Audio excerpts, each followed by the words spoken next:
What's up, everybody? It's Jaryn from Virtual Bike and Board, and this is everything you need to know about Stage 3 of the 2023 Tour de France.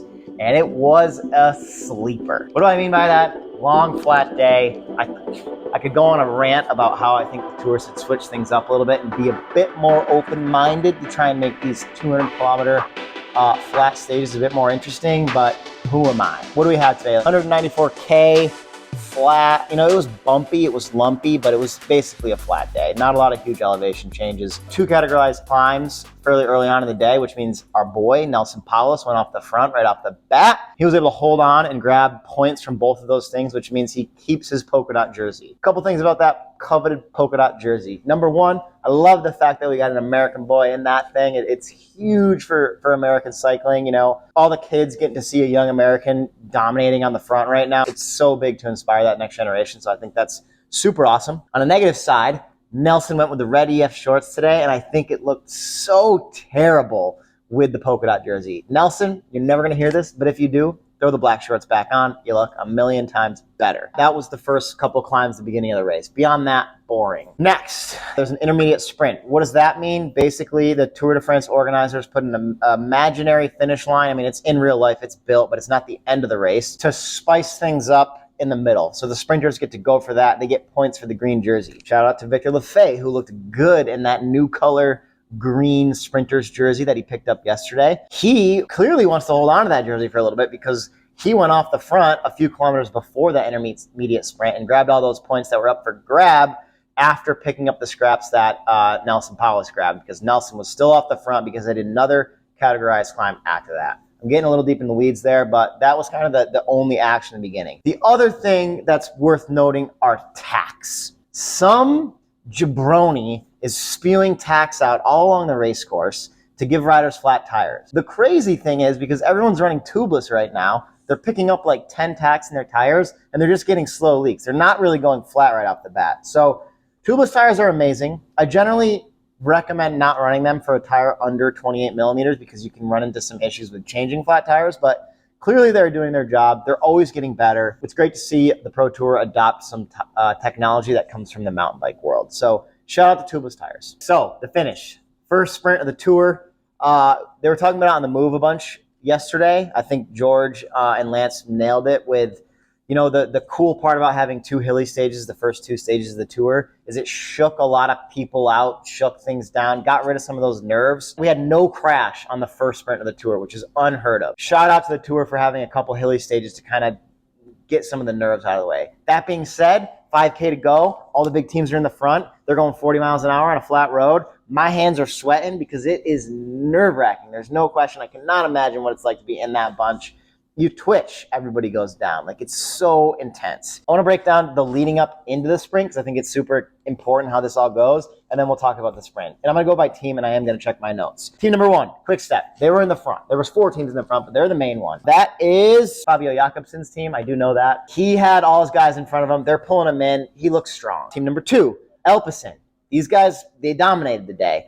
When you have Matthew Van Der Poel pulling you into the sprint, you must be so confident. Shout out to Van Der Poel. He looked so good today after getting dropped yesterday. I think he honestly was like, I'm not going to win, so I'm just going to call it quits yesterday, which was smart because he had the legs today. I mean, it's so crazy. Like, you watch him do a pull. He was the last guy to pull before the sprinters went.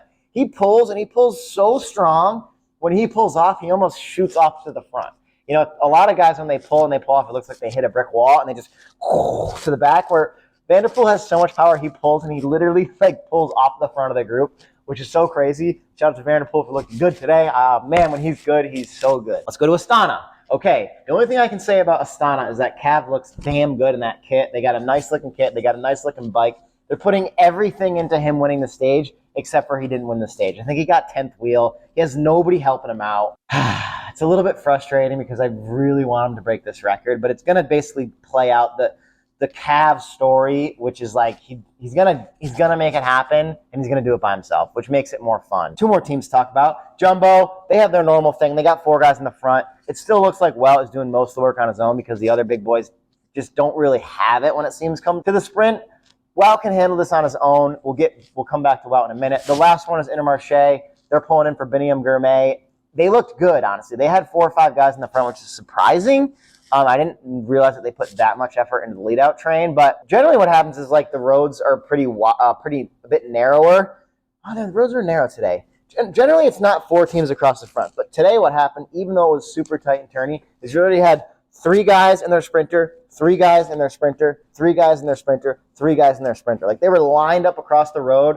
They weren't really cross wheels or anything. It was just like your lead out train and your sprinter, which was cool because it got to show the power of different lead out trains. And obviously, Van der Poel is going to blow everybody's doors off, which he did.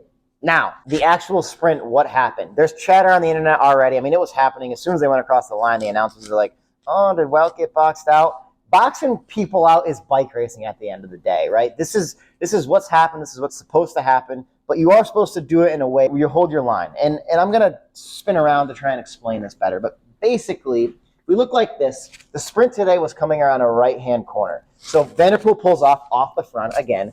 We have Jasper Philipsen here, and we have Wout van Aert right here. So they're going. Wout's closing on him, there's no question. And Jasper starts to kind of bend to the right. The thing is, it was around a right-hand corner. So if you look closely at the video, Jasper's 5 feet off the boards. There's a hole right there that Wout starts to go to. They start turning. Philipsen basically apexes the turn. He doesn't really box Wout out.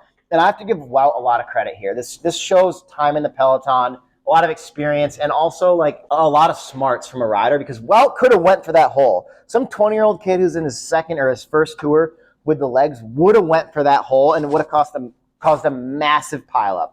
Wout sits down, says, you know what, I'm going to live to fight another day, gives Jasper the win, essentially. Jasper goes across the line, and for the first time in a long time, we had no crashes in the first sprint of the tour, which is amazing. And a lot of that is, I got to credit Wout for just not trying to blow through or create a hole that wasn't there. So that was the finish.